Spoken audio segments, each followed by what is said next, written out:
you talk in the book about how we apply a little bit of veneer every time we go buy something. What do you mean by that?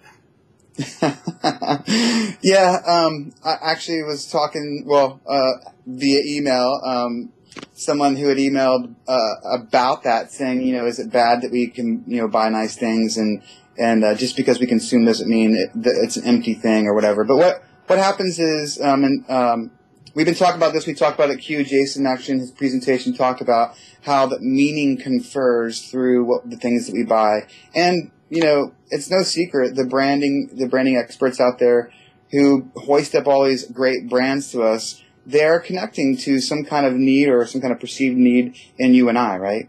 Whether it's the need to be cool having the Mac, or it's a perception we want to be the person at Starbucks and not in the cafe.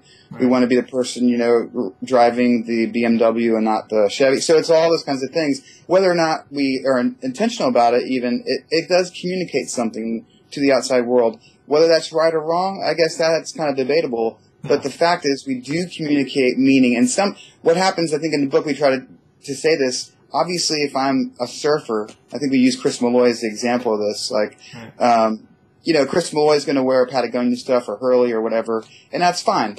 But I mean, it might be wrong for Jason, right, to be walking around in Hurley gear with his, hat, whatever. So you look at that, you're like, well, what kind of image are you trying to portray?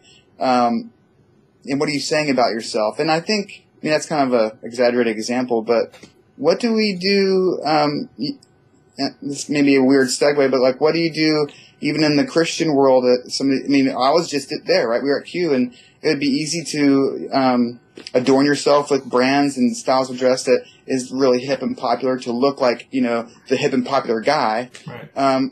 Or do you kind of stay true and authentic to who you are and express yourself that way? The person who emailed me was talking about that it's okay to express yourself through the things you buy, and we have to buy things. Right. So it's not like I'm saying go out and buy a white T-shirt and black jeans and black shoes and just be plain. But it's a motivational thing. Like, why are we buying this thing? What are we trying to express by this purchase? And that's where it kind of gets weird. So it's just a matter of keeping ourselves in check. Like, are we buying this to say something to people, or are we being authentic in our expression? Gotcha.